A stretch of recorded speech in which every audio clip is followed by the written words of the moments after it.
വിദ്യാഭ്യാസ സാമൂഹിക സാംസ്കാരിക പ്രവർത്തകനായിരുന്ന UP രാജഗോപാലന്റെ പേരിൽ ഏർപ്പെടുത്തിയ പുരസ്കാരങ്ങൾ ജൂൺ 27-ന് സമ്മാനിക്കുമെന്ന് ഭാരവാഹികൾ വാർത്താ സമ്മേളനത്തിൽ അറിയിച്ചു. സർക്കാർ സഹായമില്ലാതെ പ്രവർത്തിക്കുന്ന മികച്ച സന്നദ്ധ സംഘടന, മികച്ച വിദ്യാലയം, അധ്യാപകൻ എന്നിവർക്കാണ് പുരസ്കാരം നൽകുന്നതെന്ന് പുരസ്കാര നിർണയ കമ്മിറ്റി കൺവീനർ ഗംഗാധരൻ വാർത്താ സമ്മേളനത്തിൽ പറഞ്ഞു. മാനസിക വെല്ലുവിളികൾ നേരിടുന്ന കുട്ടികളെയും മുതിർന്നവരെയും സംരക്ഷിക്കുന്ന ഒലവക്കോട് പ്രവർത്തിക്കുന്ന ആശ്വാസ ഭവനമാണ് ദിവ്യകാരുണ്യ പുരസ്കാരം നൽകുന്നത്.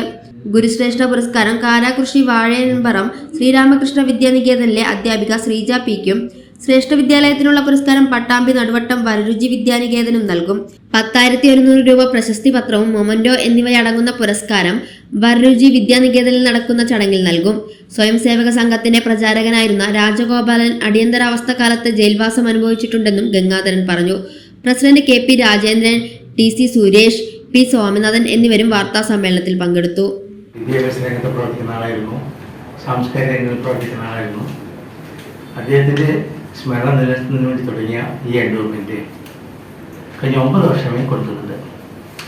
അത് അദ്ദേഹത്തിനോട് താല്പര്യമുള്ള 3 വിഷയങ്ങളിലാണ് നമ്മൾ തിരഞ്ഞെടുത്തിട്ടുള്ളത്. ഒന്ന്, ഒരു സേവാ പ്രോജക്റ്റ്. സർക്കാരിൻ്റെ ഗ്രാൻറ്റൊന്നും ഇല്ലെങ്കിലും നന്മയുടെ ഓരോളം പറ്റാത്ത ഈ സമൂഹത്തിന് മാത്രം ഡിപ്പെൻഡ് ചെയ്ത് ധാരാളം സേവാ കേന്ദ്രങ്ങളുണ്ട്. അതിപ്പോൾ ഒരു സേവാ കേന്ദ്രം തിരഞ്ഞെടുക്കുന്നു. അതേപോലെ ഒരു ശ്രേഷ്ഠ വിദ്യാലയം. മൂന്നാമത് ഒരു അധ്യാപിക അല്ലെങ്കിൽ അധ്യാപകൻ, ഗുരുശ്രേഷ്ഠ പുരസ്കാരം. അപ്പോൾ ഈ 3 പുരസ്കാരങ്ങളാണ് നമ്മൾ എല്ലാ വർഷവും വിതരണം ചെയ്യുന്നത്. നമ്മളൊരു ട്രോഫിയും പ്രശംസാപത്രവും 10,100 രൂപ ക്യാഷ് അവാർഡ് ഈ 3 പേർക്ക് കൊടുക്കാറുണ്ട്. അത് ഈ വർഷവും തിരഞ്ഞെടുത്തിട്ടുണ്ട്. അതിൻ്റെ നോട്ടീസ് കിട്ടിയിട്ടുണ്ട്. ഇത് ശരിക്ക് അദ്ദേഹത്തിൻ്റെ ഓർമ്മ നിലനിർത്തുന്നത് വെച്ചാൽ അദ്ദേഹം പ്രതിനിധാനം ചെയ്യുന്ന ആശയങ്ങളും അതുമായിട്ട് ബന്ധപ്പെട്ട വിദ്യാലയങ്ങൾ വെച്ചാൽ ഗവൺമെൻറ് എയ്ഡഡ് വിദ്യാലയങ്ങളില്ല, അതല്ലാതെ തന്നെ പ്രവർത്തിക്കുന്ന മൂല്യങ്ങളോടുകൂടി പ്രവർത്തിക്കുന്ന ശരിക്കും എന്താ പറയുക, ഒരു ഡെഡിക്കേറ്റഡ് ടീച്ചേഴ്സുള്ള ധാരാളം വിദ്യാലയങ്ങളുണ്ട്. ഏകദേശം അതിൽ നിന്നും വിദ്യാലയം തിരഞ്ഞെടുക്കുന്നത്. അതേപോലെ തന്നെ ഗവൺമെൻറ് ഗ്രാൻറ്റൊന്നും ഇല്ലെങ്കിലും പ്രവർത്തിക്കുന്ന ധാരാളം സേവാ കേന്ദ്രങ്ങൾ പാലക്കാടുണ്ട്. അപ്പോൾ അവർക്കൊരു പ്രോത്സാഹനമാണ് ഇത്തരത്തിലുള്ള ഈ പുരസ്കാരങ്ങൾ.